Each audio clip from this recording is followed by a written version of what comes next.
Country Talk Radio. You're in to all things music. So I'm never going to stop, doing what I'm doing. I don't want to. I'm completely disinterested in stopping. So, there is no such thing as making it, for me. I mean, it's just a life journey. Yeah.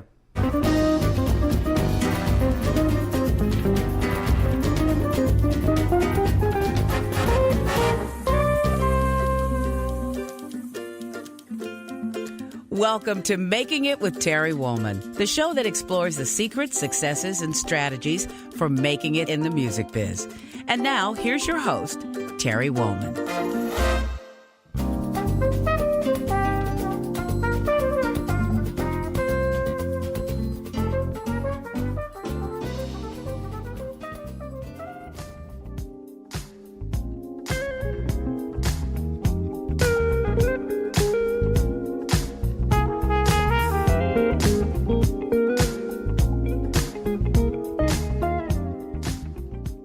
Welcome to Making It with me, your host, Terry Whalum. I really appreciate you joining us every week and listening to our podcast. You can find all of our episodes on entertalkmedia.com, Spotify, and iTunes under podcast at Making It with Terry Whalum. I created this show to focus on what it takes to have a lasting career in the ever-changing landscape of the music business. I met my guest today, Paul Brown, many years ago. We think we met through Kenny Rankin. We were kind of doing a little walk down memory lane.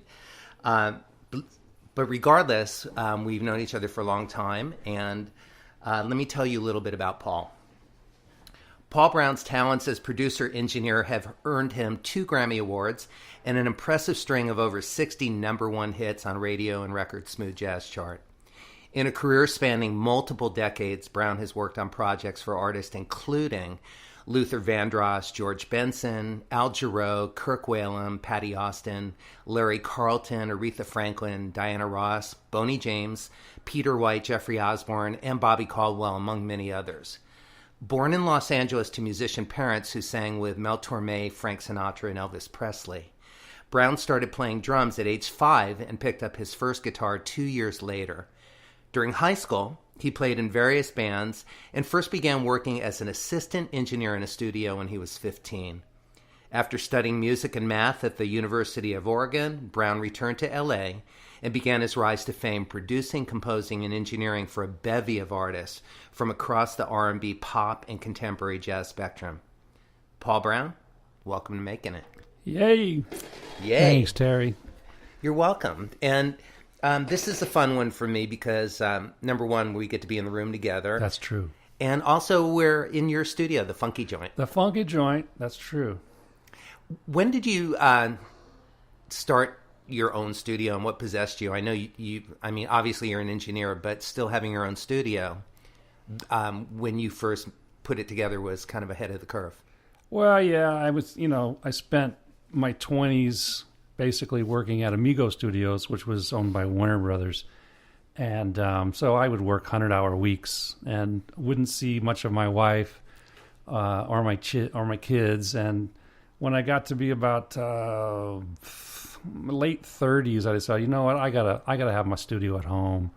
So we had a guest house, and I decided to build a little studio out there. And man, I probably mixed 200 records out there in my little studio, and it's grown over the years, and now I have some old vintage equipment like an old Neve and some great microphones, and so it's just a very comfortable room to be in. I can look outside. I got windows. Right. At the old studio, of course, you didn't have windows, and so I commute from my bedroom down the stairs and into the studio. It's wonderful, and I get to see my wife and kids from time to time, and my doggy, and life is good. Miles. The wonder dog. Yeah, he is a wonder dog. He is. I love having a studio with windows. I made the same choice when I built my studio too, and I was able to draw a curtain for when I was doing critical mixing. But do you find that the sonic compromise is not as big of a deal as the emotional win of being able to see outside, not being in a cave? Well, I got pretty lucky, especially in the room I'm presently in, because I thought, well, okay, I'm going to have to do, spend a lot of money and time kind of doing acoustical treatments and all that, and including even a door, which I don't even have. Right. So when I first put the Neve in here, I started mixing, and I have these amazing speakers that I actually bought from Bill Schnee, and pretty much the top mixers, Al Schmidt, Bill Schnee, Elliot Shiner, all use these speakers, and that makes a huge difference. And they're wonderful. What are they? They're Tannoys with the Doug Sachs Mastering Lab crossovers, and I've been mixing on these speakers for at least 20 years, and that makes a huge difference. You could put these speakers in a closet, and they're going to sound good. But I did get lucky with this room. It's got some different roundness and some ports and some it's not a square room, right? And when I first started mixing in here, I was like, wow, it really is a very pleasing atmosphere to listen in. It's a little bit live, more live than most, mixing suites in studios. But I was really liking the reverb usage and other stuff. It just sounded good. And there's even a door missing. And I was like, well, that's going to be weird because I'm going to have some ambience in the room. It turned out it's wonderful for recording, like saxophone or vocal, because there's a little air around everything, which is great. And if I want to close it off, I just put a curtain there. But so I never even put a door up, and the mixes are working. Right. So So far, I'm good. happy. Yeah, I got my windows and the mixes sound good. So you can keep an eye on your car and miles. Exactly. I read a quote of yours, and it's this: making music is simple to me. When something moves me emotionally, then I know it's good.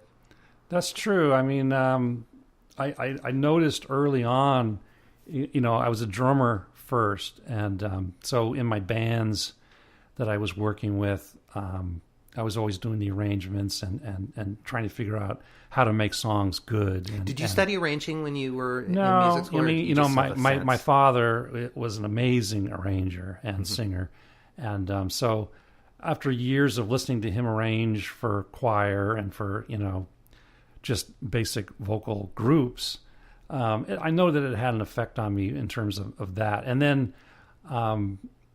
just playing in these bands, you pick up ideas and listening, I was a huge Beatle fan, and listening to the way they put records together had a big effect on me. But anyway, I was always, moved by certain things. And I realized when I started mixing that I was also moved by when a record, when the instruments started to sound happy and they played off of each other and it wasn't so discreet and everything sort of fit together, then it moved me emotionally. And the same thing with performances. I remember working with Boney, early on. It's like Boney James. When the hair on my arms stood up after a take, Right. I knew we were done. Yeah. We didn't have to keep going after it, trying to make it perfect or this or that. And I've always been moved like that. And working with Luther Vandross, I mean, when he sang, the voice just poured out of the speakers, and it's just impossible to not be moved. And of course, when you're working with artists that don't have that much talent, sometimes you do have to work harder, but eventually get there. And like you said, that's when I know it's done. So, yeah, same thing with mixing.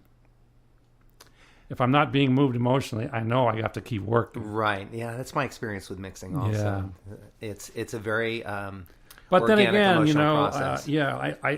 I learned from the best. Al Right. Schmidt and Lee Hirschberg. Those were the guys I started assisting. When you were 15, you were assisting Lee, correct? Yeah. Well, actually, Or were you no, working it with was Al later back than that. Okay. I was working. Lee used to bring my band in the studio when I was 15. So I was recording and he was doing all the engineering and producing. And you were playing drums back then? I was playing drums, and Lee was so great, and bringing me in the studio and letting my band do its thing. And then when I got married at 23, Lee had called me and said, "Well, hey, how are you going to support your wife?" And I was drumming as usual. He's like, "Well, you're going to start working for me." So that Monday, believe it or not, I started working for Warner Brothers. He was chief engineer at Warner Brothers at the time at Amigo Studios. And so that was a huge shift in my life. And Was it an easy shift? Were you resistant? It was an easy shift because, like, growing up with my parents in the studio all the time, I would go, even when I was a little kid, my mom and dad were both doing the Red Skelton show. Right. So that was the Dave Rose Orchestra, and, Frank Capp was playing the drums. And so I would sit back there, Ray Brown on bass. Yeah. And Ray Brown, I would just sit there like a little kid, right, with drumsticks in my pocket. And Ray Brown was always like, man, you should try the bass. And they were such cool guys. Yeah. And every week you would have the best pop musicians of all time, Frank Sinatra. I mean, anybody who was a star at the time was on the show. Right. And it was like that every week. So I would see, these amazing dancers and Fred Astaire and Frank Sinatra. And it was just like one after the other of just amazing talent. And of course, Dave's orchestra, would make these amazing arrangements. And my dad would sometimes do what they call special arrangements for the vocalists. And it was like that growing up. And they did the Donnie Marie show and Sonny and Cher and Glenn Campbell and, just on and on and on. Some Smothers Brothers, right. So they did these shows every week. Mary Tyler Moore and, Carol Burnett, not Mary Tyler Moore. And so I would see all these amazing artists recording and doing these live performances every week, rehearsing. So the music thing was really ingrained in me from a very early age. And I would always sit in the control room when they were doing these later shows. And I was always, man, the producer and the engineer, that's the cool job. Right. That's what I want to do. Right. And I was drumming at the time, and I never thought I was going to be like, Steve Gadd or something like that. But so then when Lee did call me to come work in the studios, I had so many years of being in the studio with my parents, so it was familiar. very natural. Right. And so he basically taught me how to properly set up microphones and how to properly record things and the way things are supposed to sound, like the way a live bass is supposed to sound, or an acoustic piano. And when you're in the control room listening, it's like the glass disappeared, right, and it's right there. And it's a great image. Yeah. And when I first started, to give you an idea, Van Halen was in Studio A from 12 o'clock to 6 o'clock every day. Okay, this went on for like 4 months. And then at night, I went into Studio B, and it was the same producer, Ted Templeman, producing Michael McDonald's first solo album. So he had Steve Gadd or Jeff Porcaro, Chuck Rainey, Greg Phillinganes, Polino DaCosta, Steve Lukather. That's who was at night, and then Van Halen during the day. And this went on for month after month. That's the kind of recording experience and production that I was getting a chance to view on a daily basis. And that went on for years, Lee did, Ricky Lee Jones' first 2 albums, and Gordon Lightfoot and James Taylor, Randy Newman, and just on and on and on. And I got to witness all of this arrangement, all this production, all this recording process. Right. And for years. Right. So it was an amazing learning experience. So when it became time for me I started bringing my bands in on the weekends, producing, and that led to other things, and I started getting a lot of work as an engineer mixing. Right. And back in the day, they used to call them remixes, these 12-inch records, and you'd make like $20,000 doing one song, which took you a couple days. Right. So it was a different time, but that's for sure. That's kind of how I cut my teeth as an engineer. Right. And recording bands. So it was a kind of a easy transition into that from all the stuff that I had done. So would you say that there's some destiny involved for you? And I guess so, because Lee was my brother-in-law at the time, so there was that. And but my brother Jeff, who was 2 years older than me, also got the same opportunity, and he just didn't work for him for whatever reason. Right. So you were drawn to it. I did have the opportunity, but I also had some skills that I brought, and I had the passion for it. Right. And so it worked out. That's a key word for making anything work, is passion. Yeah. I mean, I couldn't wait. I would work 20 hours, go home and sleep for a couple hours. I couldn't wait to get back to the studio. Right. It was just awesome music being made, and the process behind it was just incredible. It was just the golden time of recording for me. It was really amazing.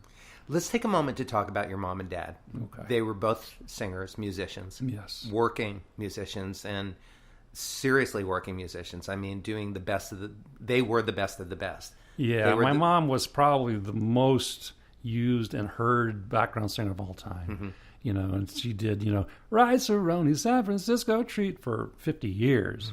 You know, they did Flintstones, read the Flintstones, you know, Batman, and all this, you know, iconic stuff.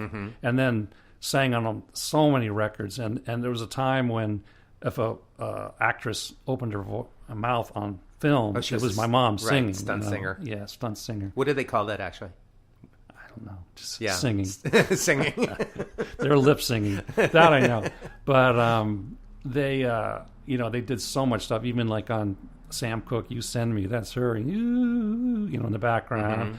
And, you know, even on Georgia on My Mind, you know, Georgia on My Mind. I mean, there was only a handful of background singers at the time. So they sang with everyone. Sinatra. I mean, they were in Mel Tormé's Meltones. So that's where they met. Right. And that was always my dad's vision, or you know, of what a vocalist should be, is Mel Tormé. And so we had arguments all through my childhood because I didn't really feel it. You know, I'm like, well, I'm missing, you know, that like soul and that, you know, pensive thought, or just, you know, anger, you know, rough around the edges. Sure. And he's like, well, play me someone that you like. So I put on, you know, Born in the USA, Springsteen. And he's like, it sounds like someone's plumber. And I'm sure he's right, but I like it. What can I say? I like Neil Young. You know, I like Ray Cooder. I like Bob Dylan. Of course, he just doesn't even consider them musicians or singers or anything. Your original point of view. If it moves me emotionally, exactly, I love it. Then you it know? works. And so we had that ongoing discussion for our whole lives together. And but my mom was really a big fan of my voice. So I was just going to ask you, which of your parents encouraged you more to sing? Yeah, my dad did not like it. He was, you know, for the same reason he didn't like Springsteen, he didn't like my voice. Right. And he was always saying, it sounds like you're trying to sound a certain way, like affected. I was like, dude, this is the voice. way I sing. Right. You know? And did they train you, by the way? No. Okay. Not at all. I mean, my dad did give me some arrangement, you know, stuff. But by and large, he was in his own world. Yeah. And I didn't really enter into it all that much, especially professionally, you know. And I've taken a different path with my son. I try to include him on everything that I do. Well, you travel with him. Professionally. Right. I mean. With your son. And so it's a little bit different. But my mom was really the encouragement, you know. And even back when I was in, you know, elementary school, when I had my first band, we would be practicing in my bedroom. It was just 2 beds and a drum set. You know, my brother and I shared a room. And until I was 18 years old, it was 2 beds and a drum set, you know. But we would practice in my room. My mom would come in and sing with us, you know, these, you know, whatever, blues. Right. And she was just wonderful. But she really encouraged me to sing. And so... And you know, one thing I'm happy for you about this, that your mom and dad lived to see your success. Yeah. Were they not so much? No, they did. Were they proud of you? I mean, they were. I mean, my dad, in his own way, yeah, was, you know, his biggest thing with me was, he taught himself. You know, he taught himself how to play guitar. He taught himself how to drums, which is not true. But because I took drum lessons from my uncle, who was a very famous drummer. Who was that? Al Goodman. Okay. From age 5 to 15, I took every week from Al. And I took guitar lessons from Tommy Tedesco, Ted Green, and Jimmy Weibel. Wow. You know, so I did have some teaching. That's more than some teaching. That's... And I did actually go, when I got my job at Warner Brothers, Lee actually put me in sound masters just to, you know, for whatever reason. Warner Brothers paid for it. So I actually had some teaching on that as well as practical, you know, use. But anyway, you know, when you're kids, it's you know, raising kids is crazy, you know. And I'm going through it now with my 2 kids, and it's wild. Right, and your kids are not little. No. Yeah, I have a 32-year-old daughter and a 24-year-old son. And so my parents, you know, they had 4 kids, and so they had their own way of raising us. And, you know, I did spend a lot of time in the studio with them. So, you know, and, it's been great. I mean, they were very loving parents. You know, he just stylistically, he was funny. He's always trying to play some chords, play chords. You know, Right. I'm like, Dad, I'm like the vocalist on my guitar, right? I'm like, you know, taking the place of the vocalist. He's like, well, yeah, we'll play some chords anyway, you know. And he's funny. And he was over here a couple of years ago, and he had an idea for a song. He goes, give me a piece of sheet music. I said, I don't have any. He goes, are you in this business? So he was like that. That sums it up. But it was funny because we were sitting around one day. I think it was one of my birthdays. And Boney James, Kirk Whalum, and I think Peter White. And my dad was sitting there with us, and the guys were saying, well, you know, the term smooth jazz, you know, it's just not cool, and you know, we're better than that, and blah blah blah. My dad says, wait a second, fellas. He goes, what you guys do is not jazz, but by and large, it is smooth. Of course, he's right. Yeah. But thanks, Dad. Do you find, since we both are versatile in what we do musically, but we also are both in the smooth jazz market as artists, just by chance, but just I have an issue with limitations when somebody, you know, qualifies what style of music you do. Are you the same way? Yeah, absolutely. I mean, it's funny because people actually, you know, sort of say that I was the architect of modern smooth jazz. A lot R&B. of people say and that I've about heard you.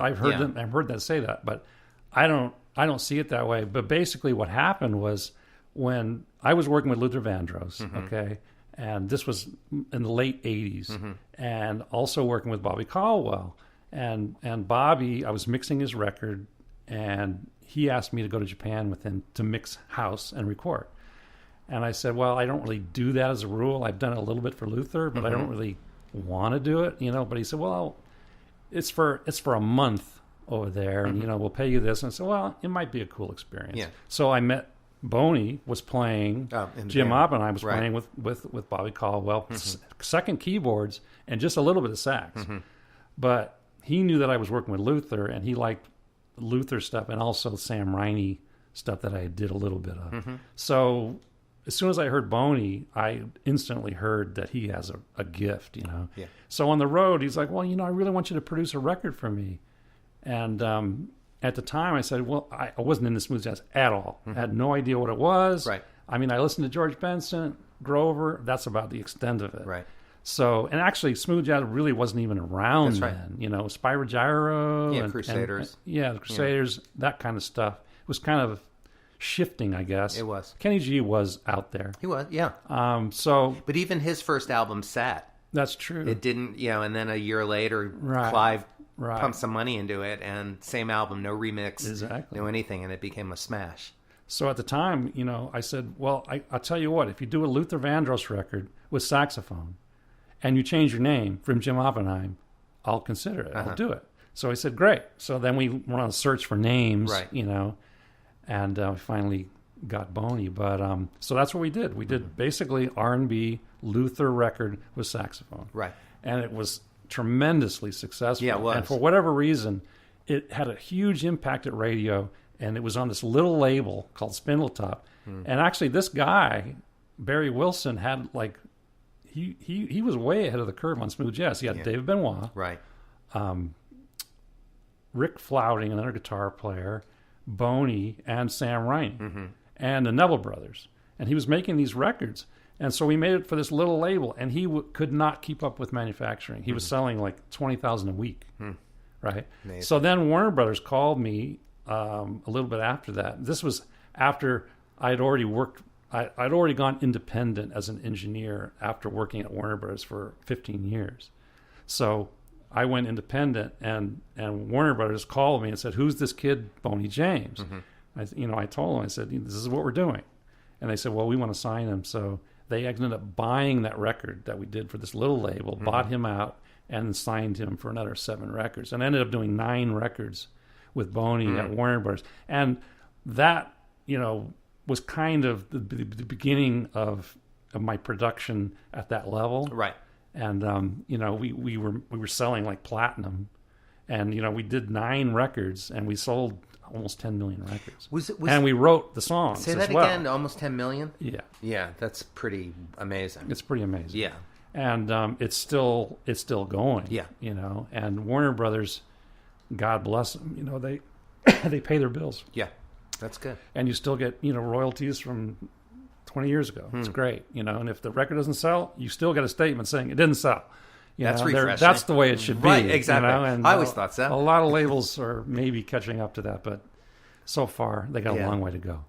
But so anyway, once the Boney stuff started doing so well, and again, I didn't have anything to do with smooth jazz. I was making what I thought was a Luther record. Right, an R&B record Yeah. with an And instrumental. it had a melody. lot of bottom, a lot of booty. Right. And I remember Cliff Goroff, the radio promoter, listening to one of the singles and saying, well, you know, that kick drum is just, it was 808, you know, boom, Yeah. which no smooth jazz had that before. No. He's like, that's way too loud. Yeah. It's way too loud. I said, just trust me, it's not too loud. And the record, you know, did great and all that. But and then I started working with Peter White. And Let me back up for a second. So transitioning from being an engineer with a musician background, Yeah. you know, coming up as a player, with a family of musicians. What was the transition like for you into producing? Was it pretty comfortable? I had the same conversation with Al Schmidt. One of your yeah, I mean, I mentors. was producing. You know, I with Luther, I was just engineering. I was Right. basically recording his vocals. Was it a natural transition? Is my question. It was Because you already had a clear point of view of what a record. and I had witnessed so many records There you being go. produced, Okay. and that I think was really valuable. You know, I Yeah. worked with Lou Adler, and you know, some of the greats, Tommy LaPuma. You know, lots with Tommy LaPuma. Yeah. And and I always wanted to get Tommy to produce one of my records. And I came close on The City, which he did the original Mark Ullman record, Yeah. The City. And so he knew I was redoing it, and I asked him to produce it. And he's like, oh, that'd be great. But we just never could get our schedules together. Yeah. But later, after I did all these records with Boney, Tommy actually called me and said, I want to sign you to an exclusive deal at GRP at the time. And I'd already signed an exclusive deal to produce for Warner Brothers. And but they were cool with letting me do a little bit for Tommy. So, I mean, he flew me to New York, and, you know, and I walked in. How old were you? 30-ish? Around then? Maybe a little older. Okay. Yeah, a little older than that. So he flies me to New York, and he didn't remember who I was, that I was the assistant engineer to Al Schmidt for all those years. Yeah. I walked into his office, and he said, oh, you, no wonder your record sounds so good. You were there. Right. And you never said a goddamn word. I said, that's right. Yeah. And so we became really tight after that. And he said, well, I want you to do this, and the first artist I want you to work with is George Benson. So I'm like, oh my God. I mean, I got to work with George Benson, you know, Al Jarreau, all my favorite artists growing up, right? So I went out to George's house the first day. I'm over there, you know, we had lunch, and I mean, he's got me driving his Bentley around and stuff. So, you know, it was kind of like that. And, but I had a lot of experience at that point. Yeah. I had, you know, the cool thing was I had a lot of repeat business. Like I said, I did 9 records with Boney. Right. I did 6 with Peter White. I've done 9 with Huge Groove, you know, and it's sort of gotten into this thing. And a couple with Larry Carlton, and a couple with Kirk Whalum, and, you know, on and on. And at Warner Brothers, they gave me signing power. And, I mean, we had a roster of doom, man. We had Boney, Rick Braun, Pat Metheny, Sanborn, Joe Sample, Jonathan Butler, Norman Brown. And it was just like, man, they were all doing very well. And I was just kind of like backlogged of people in line waiting to produce, you know. It's just a wonderful time. Bob James. Yeah, the roster that you've worked with is wonderful, but they're people that I love also. So Yeah. I understand what you're I mean, saying. how great is it to be able to, okay, I want to hire you to produce Al Jarreau. I mean, come on. Right. Does it get any better than that, really? Yeah. I mean, you know, it was amazing. It's like, yeah, the Beatles are getting back together. Would you mind producing them? Exactly. Hello? So, yeah, I had just an amazing experience working with just some of the greatest musicians of all time. But you're mentioning, and this was one of the things that I was curious about, is that you had they were asking you to also be an A&R artist essentially Yes. too.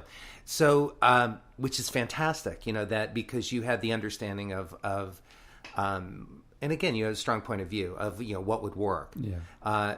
So what, I guess this applies to both established artists and up and coming artists because you work with both. What do you look for in an artist? Like when you are giving carte blanche to, because you're an independent producer, you can either bring in who you want, or Warner Brothers was encouraging you to bring in artists. What's the quality that you look for as a hit maker? Well, they have to have it. I mean, they have to have it, Right. And all these artists do have it. They have a distinct voice, and after that, you have to attain the originality of each artist. I can't make each artist sound the same. I don't want to do that. Well, you wouldn't want to. You wouldn't want. Well, people ask me to do that. Though. Oh, they do. So, would you make my record sound like Boney James? No. Why would I do that? Right. Okay. So, of course, I have a style of mixing, and that style you're going to get probably. But when it comes down to what songs, does that style have to do with really in your face bass drums? Yeah, I mean, I and... love drums, and there's a polished sound that I guess I learned from Lee Hirschberg, and a balance thing that I learned from Al Schmidt, right.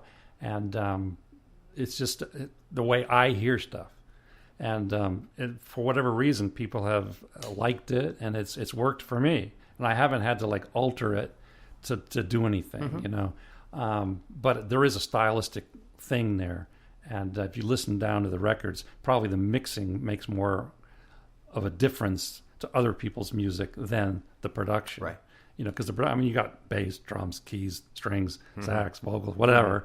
So it's not like we're changing the world, but from my perspective of mixing, I think it's different. But anyway, in terms of making artists or what I look for, the hardest part is finding songs to match up with the artistry.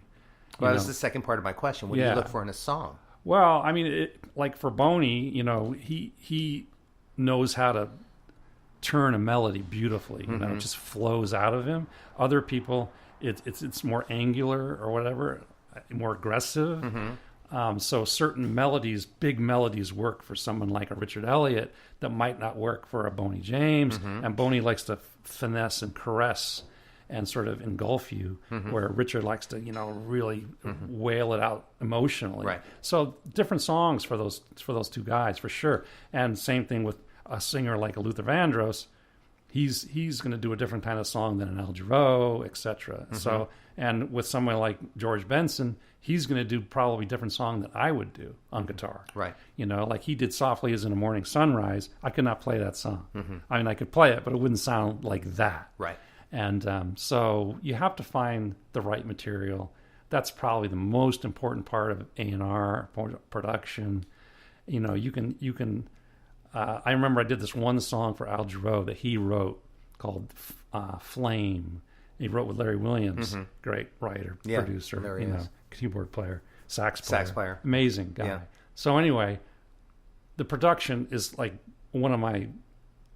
I think one of the best productions I've ever done. It's got horns, it's got these amazing changes, it's got background vocals, the vocals killer. So I remember Tommy LaPuma coming in the studio to listen to the mix, and he had his hands kind of over his face when he was listening to it, and he was just like, man. I had Kirk Whalum playing on it, and flute and flugel flute and all this stuff. So he listened to it, he goes, man, the production is unreal, but what the fuck is he singing? He's just like, what is the song about? Right. And it turned out to be a dud. It was because a the great lyrics production were of so a mediocre weird. song. Yeah. They were so weird. It's just like, so there's only so much you can do, and especially when an artist brings his song in. Right. So I've written a lot of songs too. I mean that's one of my strengths is at least taking something and shifting it so that it really fits the artist. Whether I do it from scratch or from another idea. Right. So that's been a real important part of my production. So and now just writing in general for miscellaneous, not just smooth jazz, but lots of different formats, blues, country. So I'm taking the writing thing a lot more seriously now because I have more time. But before, where I was so involved with productions every week, it was difficult to find time to write. But and I also have a lot of writers that send me stuff all the time. So I usually have a backlog of tracks.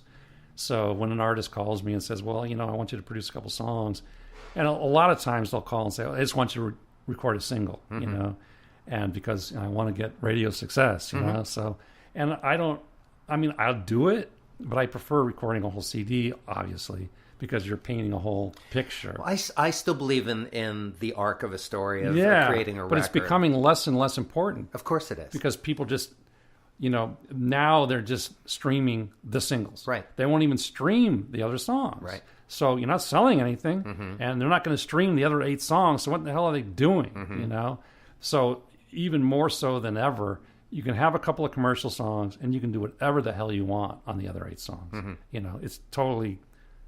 be as artistic as you want, right? In the Boney days, every song was a single, right? Yeah, and you could pick any song on that record, and it could be a hit single. And the same thing on my records. Yeah, I kind of approach it that way, only because I like it like that. If I want to have one song that's like out there or whatever, I'll do it. Yeah. But it's just not as important as it used to be. Well, yeah, radio's not as important as it's more of a singles oriented, going back to like the 45s. Right? Yeah. You have a B-side. Well, it's certainly full circle. Yeah. In that way. So, I used to dig B-sides. I was all about the B-sides. I didn't even care about the A-side. Right. But, so, hopefully, maybe we'll go back to that. Do a single and do a B-side. Yeah. Even if it's a different version of the A-side. I think that's a great idea because, again, that's what's happening. It's a single-oriented market again. But do you ever try to turn a CD over and play it? It's not good. Yeah. No, I'll do that when I get home and get back to you on that. Try that. Don't have headphones on when you do it. Thanks for that tip. I want to shift gears a little bit and talk about family and health. Okay. And we'll start with health because you just had a health scare. Yeah, it was more of a, interruption than a scare. Okay. But yes, it's true. I've been lucky in my life. I've been very healthy and have not really had any setbacks like that. And you're being very healthy your whole life. Is that conscious? Do you eat healthy? Do you exercise? I do, yeah. I know you're a golfer. Yeah, I'm a golfer. My wife and I walk 2 miles a day, every morning. Right. And that's been an amazing way to keep a marriage together. Yeah. And also, it's healthy. Yes. And we do eat healthy. I probably drink too much, but aside from that... Thank you, Jerry Hay. Thank you, Jerry. Yeah, he got me into wine. And you are a wine collector. I am. Or aficionado. More of a drinker than a collector. Got it. Yeah, I don't have the kind of storage facility that Jerry has. God bless him. But, yeah. But you've always lived a healthy lifestyle. I have, yeah. And I play golf and I walk. Yeah. And, I'm blessed with good genes. Both my parents lived in their 90s, and they were both very healthy. Right. So, yeah, I don't smoke cigarettes, and, I haven't done drugs. And I really avoided that one because in the 70s in the studio scene, it was very difficult to not do drugs. Well, even at 15 years old, were they kind of protecting you, or were they kind of, hey, kid, Well, it wasn't then. It was after that. Got it. But a lot of the engineers I worked with died, right. And they were all on cocaine. Yeah. And it was just the thing to do. And it was crazy, man. I just lucked out that I didn't get into it. Good. Yeah. Yeah. So this little thing that I went through, the weird thing about it was I was on a gig. Right. You were on tour. You were traveling. In Reading, Pennsylvania, of all places. And I woke up in the morning. It was just like, oh, my God, I can't move. It's just like a knife in my side. It was my gallbladder. So I had to go do the gig and struggled through it and got through it and went right to the emergency hospital. And I stayed for a week in Reading, Pennsylvania with this stupid thing. So whatever, I'm gonna be done with it. That's huge, though, Paul, because I had a hip replacement and they wanted me to go home, 48 hours later. So right. It's serious when somebody wants to keep you in a hospital for a week. It is. They wouldn't let me fly. I was like, let me just go back to LA and I'll have it done. Yeah. You can't in this condition. So, but they took great care of you. They did. Yeah. Luckily, I was at a hospital that was good and they were very kind. And my wife came and stayed with me the last 5 days. So, it could have been worse. Yeah. And you're doing great now? I'm doing good. I'm not in any pain, and soon this whole thing will be behind me. Right. Do you think that's changed any of your choices or perspective? I seem to be more emotional lately, and which is unusual for me. It is. I'll cry at the drop of a hat. Don't tell me you love me. Not right now. I won't. Thank you. But, it's been interesting. I mean, music hits me differently, and my friendships mean more to me. Yeah.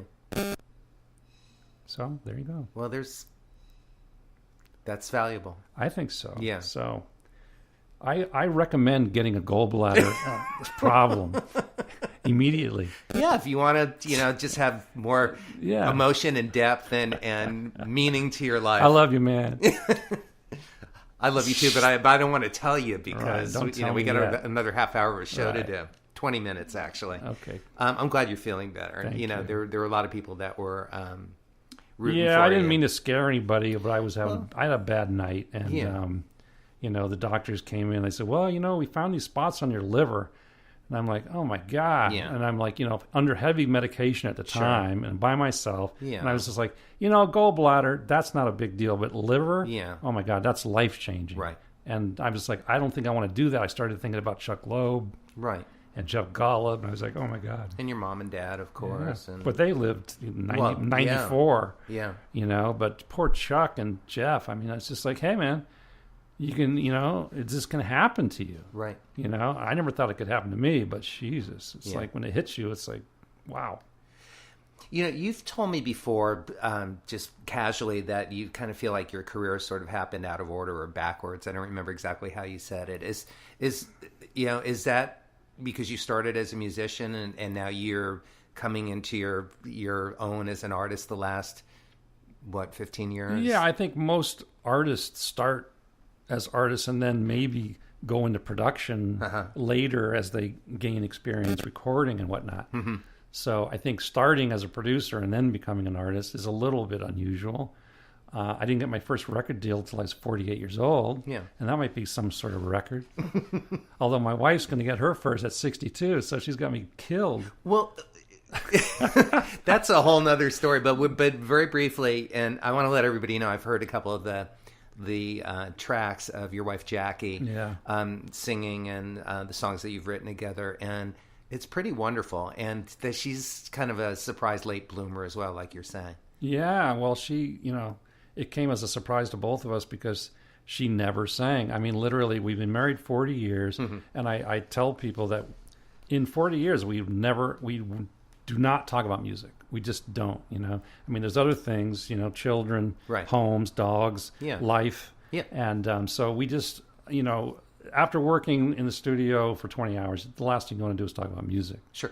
So she's always done her own thing and been very independent and cool with me doing what I do. And it's just so happened she wrote this song. We have a daughter who's an addict, and she wrote this song called Somebody's Child, which is basically from a perspective of a child who with problems. Right. And she was singing it around the house, playing the piano and singing. And I was like, wow, that sounds pretty amazing. I mean, I never heard her sing. And literally, you've never heard her sing. Yeah. So friends would come over, she would sing the song, and everybody was in tears. And I was like, well, we got to record this song. Yeah, of course. So we recorded the song, and I played it for people. It's like, wow. I mean, her voice just, and I told you before, I think that when my mom died, she gave the voice to Jackie. Yeah. So I don't even believe in that stuff, but something happened. Something shifted. Something shifted. Yeah. And so now we recorded all these songs, and not only does she sing well, but she did write the lyrics, so they're coming from a different point of view, but her tone is beautiful, her pitch is beautiful, her time is beautiful. Right. And that's above and beyond and just having the gift of understanding the story, because she's writing about your daughter. Yeah. Exactly. And all the love songs that we've written too, so she can sell the song. I mean, it's great. So the name of the record, do you have a name? Love, Love, Love. Love, Love, which Love. Is one of the songs. And it'll be out? Hopefully this summer on Woodward, yeah. I look forward to hearing I mean, it on the radio. my record company that's done my last 4 records just loved it, and they were just like, we really want to put it out. So I'm like, you know, these days you can put it out yourself. Or, I'm just too lazy to do it. Is that, I mean, what's your thoughts on that? Is it just a matter of you don't want to put the time in and be your own label? It's more difficult than people think. Well, that's for it's sure. not rocket science. I mean, you know, anybody can obviously do it. Yeah. There's a certain cachet with having, someone else loves my record aside from me in my basement, you know. So a businessman right. who has a label Not actually just wants to release somebody it. with a checkbook loves So your it's music. not like they're giving us money or anything Yeah. like that. But, you know, they have decided to put some money into promotion, And I which think is people great. need to understand that now. The definition of a record deal certainly it's been redefined. They're changing. There's no doubt about it. Yeah. I mean, actually, for the better on some level, because I agree. You know, you can do a 50-50 deal with a record label, which is unheard of before. Right. You know, and you can get recouping from record one, which is unheard of. So there's some good things about it, and also artistically, you can be a lot more artistic. You know, and in the old days, with A&R people breathing down your neck and record companies just saying, "Look, you know, we don't dig it. We want to do something else. Right. We're going to promote you as something you're not." And I've had that I made this record with this girl a few years ago. It was amazing. Great voice. And the record company's like, well, we really want her to be, you know, this AAA artist, which she was not. Right. And she was like a Nora Jones. So I'm like, okay. So they basically canned the record, started over, and the record sucked, and nothing ever happened with her. And I don't want that to happen for my wife. Right. You know, so I have a relationship with this guy that's a little bit more unusual than a normal record company, so I think it's going to work out just fine. Good. It sounds like it's a good choice then. Yeah. But, you know, we could do it ourselves. But like I said, I did that with my Brothers Brown Blues project. I put it out through Larry Carlton's label, but it was basically on the Funky Joint Records, which that's the first record I ever did on Funky Joint Records. And there's a lot of work that goes into it, and time and aggravation. There is. And money. Right. You know? Right. And that was the first time I've ever done a record where I paid for everything. I was like, whoa, hold on a second. Now I see why these guys get pissed off. That's right. Let me ask you something about your performing. Because you perform all over the world. You know, you just came back from Cabo and you play festivals in Europe and everything. How do you make that happen? I know you've got a manager. Do you have an agent? Do people call you? Do you reach out? Yeah, a little bit of all of that. I have a manager and an agent, but I reach out to a lot of.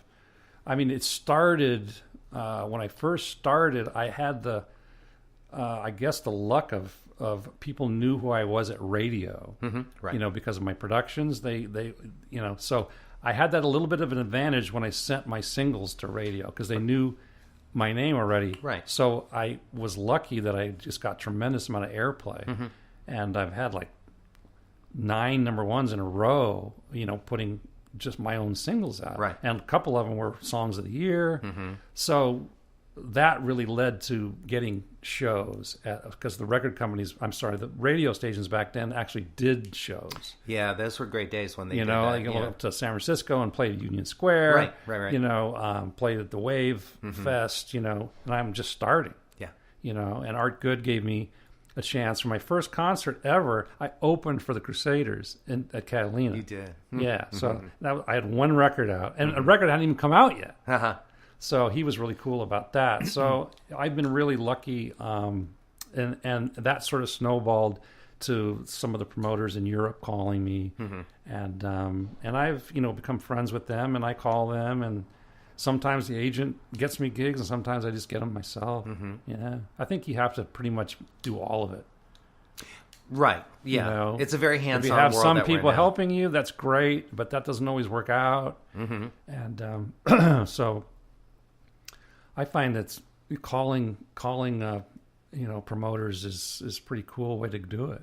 You know, if they'll take your call. Yeah, that's true. Well, like I said, I have luck because I have this other level of respect from my production and engineering. Right. Probably they return my calls more frequently. I don't know. That would be smart of them to do that.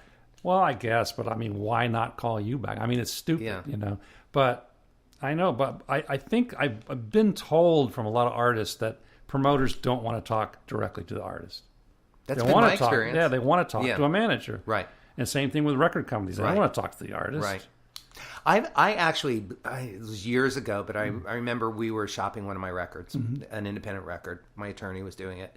And one of the people I ended up speaking to at one of the major labels said to me, if all these things are true about you and all these great things everybody's saying about you and the music sounds great, why are you making this phone call yourself? It's kind of hard to believe that you would actually be calling me. And I just said, because I said, I understand your point, but who could represent me better than myself? I'm the one who wrote the music and produced it and arranged it. I just don't think the business works that way. Yeah. You know, and a lot of people have lawyers do their, bidding for them. Yeah. And, businesses, they seem to be okay with that. Right. So I'm totally fine letting somebody else do it, Me too. And so... I prefer it. Yeah. But, I mean, when I was A&Ring at Warner Brothers, I would get artists sending me their music all the time. And I actually was not supposed to even accept it. It had to go through proper channels. Right. So there's a little bit of that as well. Right. It's like, well, I'm sending you my record. You're not even responding to me. I can't. Okay. Right. Send it to Warner Brothers. Yeah. And then it will come to me. Yeah. There was copyright infringement concerns from the legal departments. I remember all of that. And that's legit. Yeah, that's legit. I get that. But a lot of record company people, they're not, it's kind of sucks, but they're really not music people. They're businessmen. Right. I mean, Mo Austin, maybe the best president of a record company ever. He's a fucking lawyer. Yeah. I mean, they're not music people. Right. He loved music.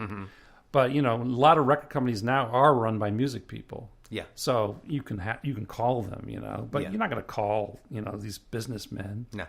And you probably wouldn't want to anyway. I remember one time when Boney, we did this song, I'll Always Love You, Baby. And I had Shy, who I was working with at the time, come in and sing this song. And Boney played soprano sax. So they thought it was going to be this huge hit at Warner Brothers. So they called us into the office, and the new president, Phil, was going to have a meeting with Boney and I and Boney's father, who was my lawyer. So we go in there. He's listening to the song. He goes, all we got to do is take this clarinet off, and we're going to have a smash. That's what he said to Boney. So that's the way they think. You know? They're not like, talk about insensitive. Yeah. It's like, ooh, shrinkage. Right. Hey, could you play a little something for me, original, or you want to play together? We're sitting in a room full of guitars. Yeah, one of the other things about my career early on was, I was a Grateful Dead fan, big Deadhead, and in some of my early interviews, I was like, well, who are your biggest guitar influences? I was like, well, I love Jerry Garcia and Wes Montgomery. They're like, how can you put those guys in the same sentence? I said, what can I tell you? I listened to both of them. I like them both for different reasons, but I mean, I think they're both wonderful. Yeah. And I would rather listen to Eric Clapton than, John McLaughlin. What can I tell you? That's just who I like to listen to. Right. That's your taste. And when I was in my bands, playing drums especially, it was more like a Grateful Dead thing. I loved the group, The Band, Little Feat. I mean, these are the bands that I love.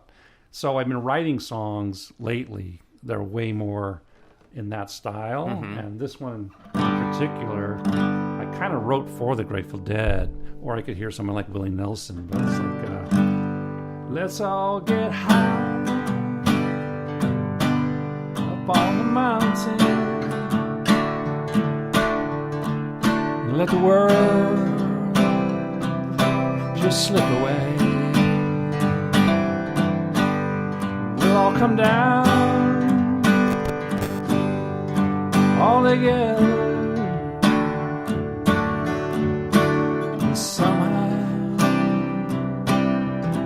find our way. That kind of thing, Yeah. It's just kind of good time, folky Americana stuff, I don't hear the Wes Montgomery influence, but I I'll hear do. that. Right, that'll be in the solo. No. But I actually appreciate that about you, and can relate with you to that. That you're not stuck in a style. Yeah, I have my blues band, Right. and they're definitely crossing over each other. So Yeah. right now, I'm like on my jazz gigs, I'm doing half blues stuff, and people seem to like it. You know, I look at someone like Joe Bonamassa, who, whether you like him singing or whatever, people like, he does an acoustic set, he does a rock thing, he does a blues thing. I think people just want to go listen to him play the guitar. Yeah. And so I would love that if people just wanted to come listen to me play. It doesn't matter if I'm playing blues or Right. jazz or folk or whatever. Well, and John Mayer does that too, and it's been Exactly. very successful. Where he'll even do 3 parts of one concert. Yeah, no, I love it. Him by himself on the guitar, and then bring out the rock trio. Exactly. And then You should bring do out the some full smooth band. jazz. No, I don't think so. We got him crushed on that one. What you've accomplished a lot in your life, on a personal level. Making a great family, like getting married at 23 and still being together. It's 40 years, man. Yeah. I always tell people it's like 15 minutes. It feels like underwater. No, we love each other. We still love each other, and thank God she still looks great naked. So I got it all. I don't even know how to respond to that. There is no response. Nothing appropriate. No. Is there anything more in your life that you'd like to accomplish that you haven't already? No, of course. I mean, Not just necessarily career-wise, but yeah. I mean, musically speaking, there's lots of stuff that I want to do.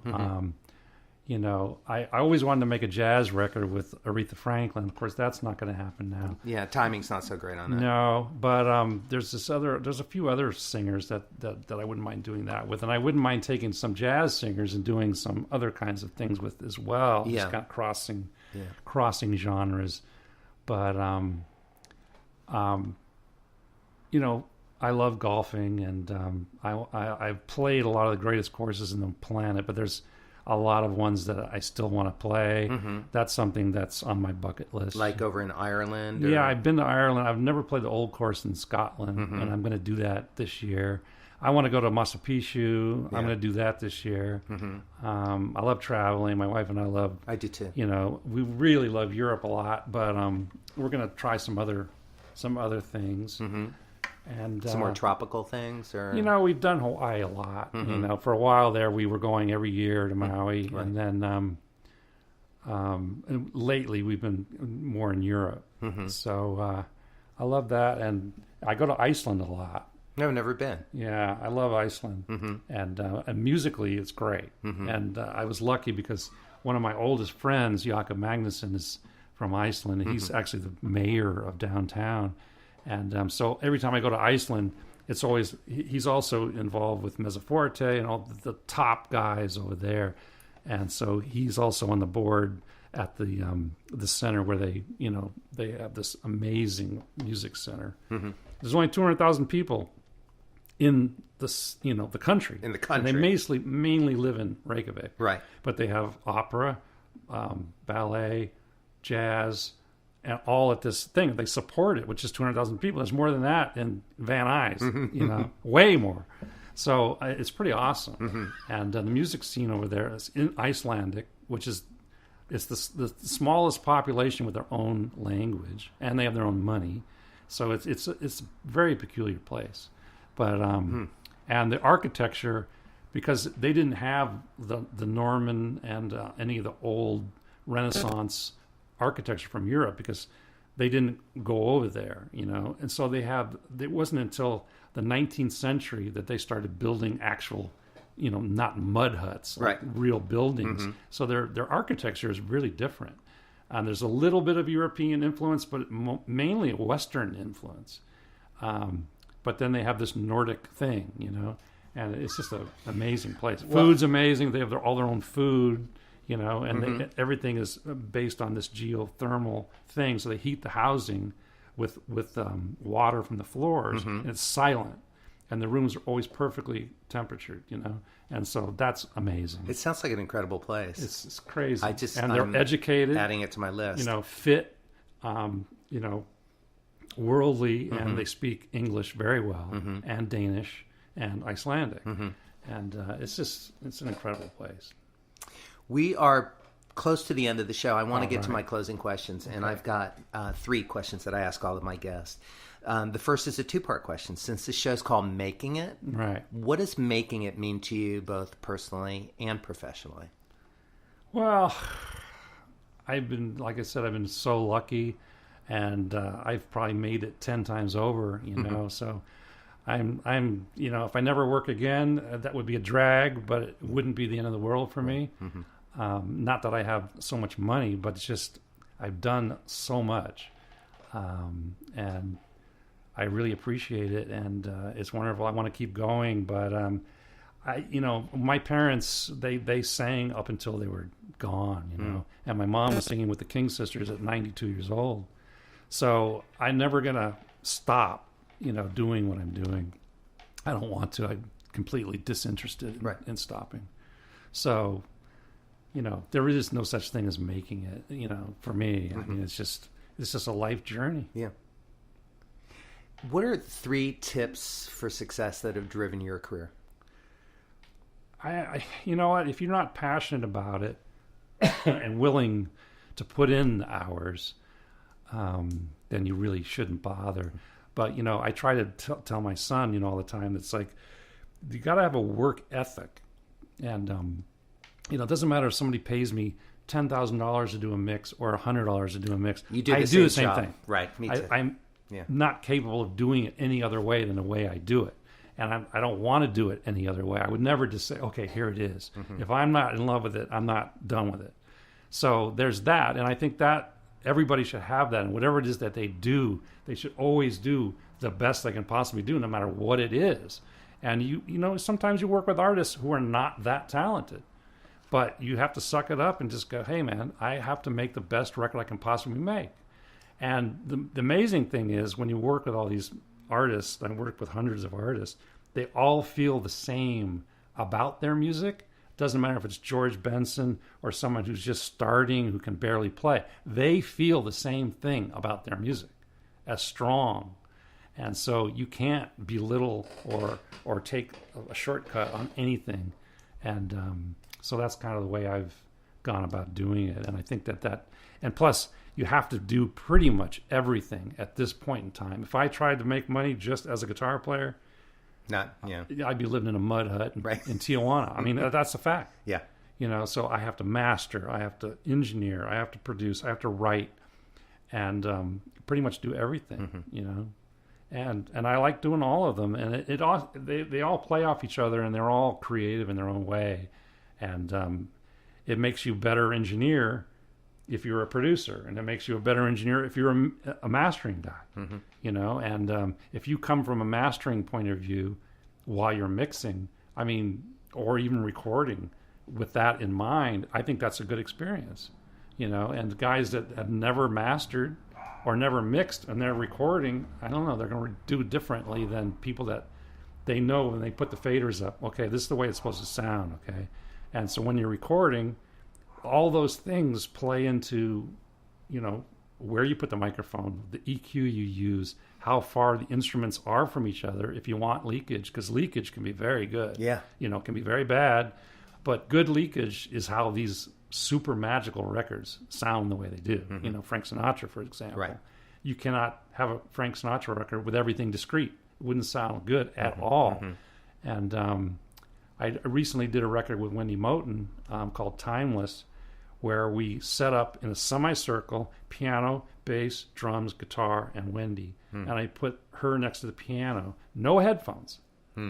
So talk about, they had to balance themselves. And the leakage that came from that, the record is by far the best sounding record I've ever done. And boy, you have to know how to sing and play and balance yourself with no headphones. And it's very apparent when you listen to it that that's the way it was done. You know, that's the way like Miles Davis and did that record, you know. And it's really cool way to do it. But anyway, you have to know, okay, the microphone on the bass is here and the drums are over here. If you put them too far apart, then you start to get bad leakage. You have to put them in a proximity where the leakage is in time. Okay. And, but then you have to have the type of leakage where you're not drowning the instrument out. And so, a lot of it is trial and error. But when you're sitting in the control room and the mics are placed correctly and they're where they're supposed to be in the room, even with an orchestra, the strings over here, violas, cellos, double bass, that has to be correctly positioned. And the mic, sometimes you can use 2 mics, 3 mics, or sometimes you need mics in the room. But when you're in the control room, you have to make those decisions, and that's what makes for a good recording. And it was funny because Lee Hirschberg, basically I take about an hour to 2 hours to do a mix. That's it. If I can't get it in 3 hours, there's something wrong with the arrangement. And like Lee always said, he says, "You want a good mix? Give me a good arrangement." And you're talking about Sinatra arrangements, where the woodwinds are where they're supposed to be. They're in the range they're supposed to be. They're playing the correct notes, and they're positioned in the room and the right microphones, and with the brass and the rhythm section. And when that stuff is correct, you don't have to do anything. Right. You record it properly. It's arranged properly. You're done. And then it's a matter of just balances, which is the easy part. But when it's done incorrectly, oh my God. So it sounds like, to summarize what you're saying for tips. Know what the hell you're doing. Well, number 1, be passionate. Yes. 2, be open and willing. Yeah. To do more than one thing, and to I think to it get helps great at it. with all the other things. Right. Not only be willing, but embrace it. Yeah. Do absolutely. Do it. Because it makes you better at the thing that you're the most passionate about. Yeah. And that leads to our final question, which is, at this point of your life, with everything that you know to be true, if you could, what would you tell your younger self? Little, 15-year-old Paul starting the drums or learning to sing, or... Well, I don't think I would change much, from what I've done. And, like I said, I tell my son all these things about, you got to have a work ethic. You can't be afraid of working. I've done sessions where we were in the studio for 3 days without stopping, and guys were doing cocaine. I mean, if you do cocaine after about 12 hours, you're done. Okay. I wasn't doing anything. I could go 3 days without stopping, literally without stopping. And I never had a problem with it, because what we were doing was so cool, and it was magical. So, these people, I see kids all the time. They're just not willing to do it.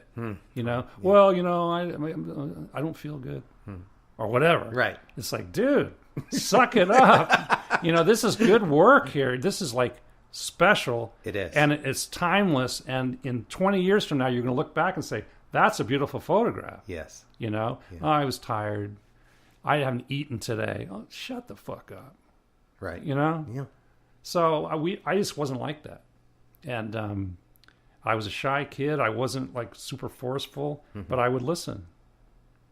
And in the studio, with all these great records, I worked with Carole King, with Lou Adler producing, Randy Newman, Ry Cooder was like one of my favorite artists. And I would just listen, and see what they're doing. What's their artistry? What is it that's making them so special? And how to capture it in a recording. So, you got to want to do it, but you can't be afraid to do it. And on that note, good night. Good night, Paul. I want to thank you for spending the hour plus with me. It's great to see you. I do love you, by the way. Well, I love you too. Oh, here come the tears. I promised I wasn't going to say that. Everybody, we love you too. Thanks for spending the hour with us, and we'll see y'all next week. Peace out.